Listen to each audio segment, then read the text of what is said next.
Anda masih menyaksikan Breaking News Kompas TV terkait dengan pengumuman resmi dari KPU terkait dengan hasil pemilu 2024. Komisi Pemilihan Umum Republik Indonesia kembali melanjutkan rekapitulasi hasil pemilu 2024 hari ini. Jam 10 pagi waktu Indonesia Barat, KPU kembali melanjutkan rapat pleno rekapitulasi suara nasional untuk 2 provinsi, yakni ada 2 provinsi, Papua dan Papua Pegunungan. Hingga kini total ada 36 provinsi yang rampung. Pasangan Prabowo Gibran unggul di 34 provinsi, sementara pasangan Anies Muhaimin unggul di 2 provinsi. Dan saat ini kami masih terhubung dengan pengamat politik dari Universitas Al-Azhar Indonesia, Pak Ujang Komarudin. Selamat siang Pak Ujang, kita kembali membahas terkait dengan Sirekap tadi. Bahwa Sirekap ini menjadi polemik dan juga masih menjadi perdebatan dan sorotan di masyarakat.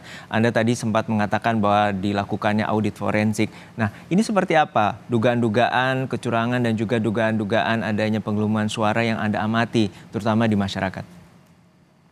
Ya kan di media sosial, lalu di caleg-caleg gitu banyak yang komplain gitu. Ada pergeseran-pergeseran suara, lalu teman-teman media juga banyak yang mewawancari saya, menunjukkan bukti-bukti bahwa ada partai tertentu mendapatkan kenaikan suara, lalu juga ada caleg tertentu suaranya hilang, yang lain naik. Karena ini menjadi problem. Lalu juga ada PPK yang dilaporkan ke DKPP. Ini kan artinya di lapangan terjadi persoalan-persoalan yang betul-betul harus diselesaikan.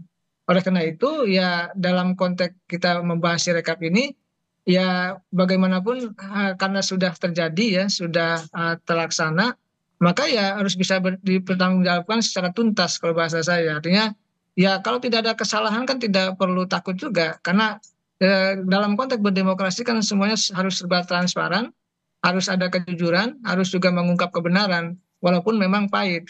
Nah, oleh karena itu tadi Sirekap sebagai alat bantu, mestinya sistemnya sudah firm gitu, mestinya sistemnya sudah kuat gitu, mestinya yang melakukan yang menjadi operator katakanlah dari Sirekap itu betul-betul sudah siap secara matang sehingga tidak muncul persoalan-persoalan seperti saat ini. Karena saat ini bukan hanya caleg yang dirugikan, bukan hanya peserta pemilu, bukan hanya partai politik, tetapi masyarakat yang tidak mendapatkan informasi secara benar atau secara utuh.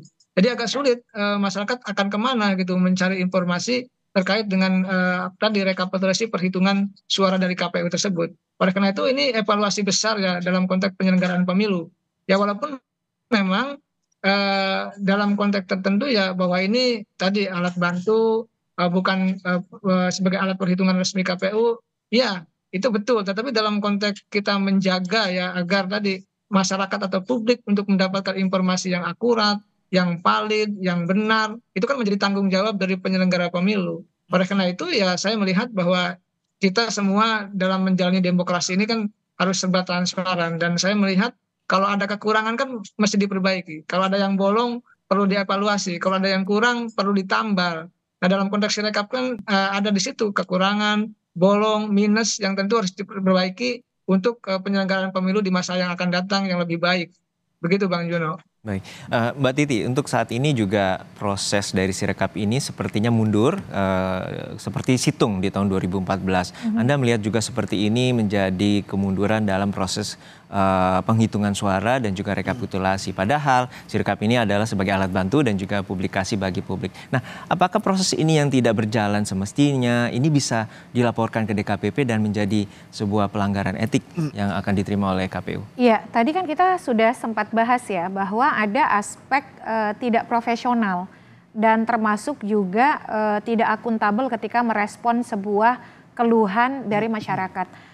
Dan setahu saya ada laporan memang yang sudah masuk ke Bawaslu dan juga ke DKPP. Tapi yang kita kurang banyak bahas sebenarnya fungsi pengawasan dari Bawaslu. Jadi Bawaslu memang sudah menulis rekomendasi ya ke KPU. Rekomendasinya adalah penghentian sementara konversi gambar menjadi angka.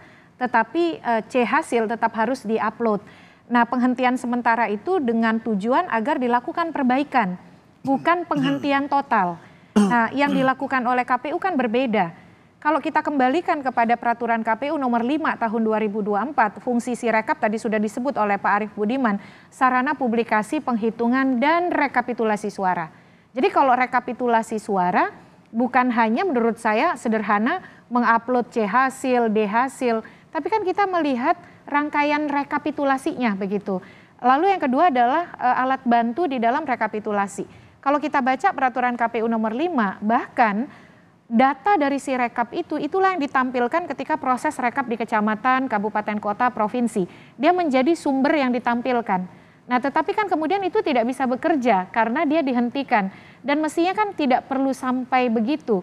Saya setuju tadi, Sirekap ini adalah contoh ya di Pilkada 2020 di Nias.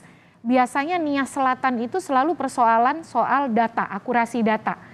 Soal tukar tambah kurang perolehan suara. Tetapi karena ada Sirekap, dokumen C1 pada waktu itu, kalau sekarang C hasil, diunggah, kan para pemain suara ini nggak bisa bergerak.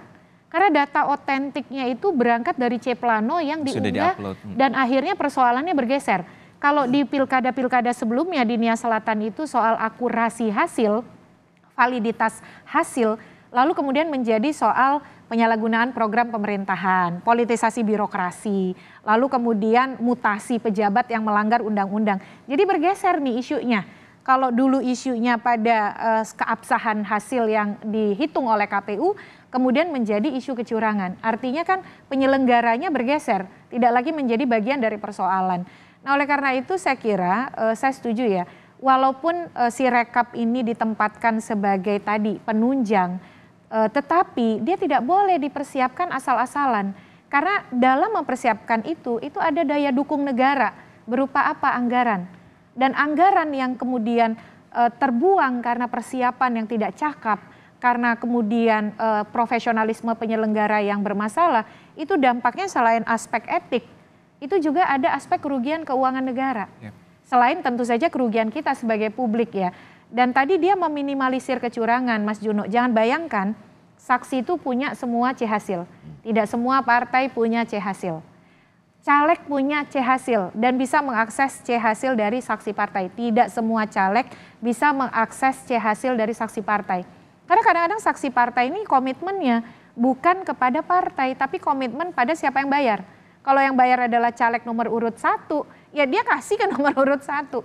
Nah, Sirekap nih menjadi jembatan hal-hal yang begitu. Jadi saya ada satu kasus di salah satu DPRD di tingkat kota, calegnya baru sadar suara dia dicurangi ketika dia berhasil mengunduh semua C hasil dan kemudian mendapatkan dukungan C hasil dari teman-teman beda partai.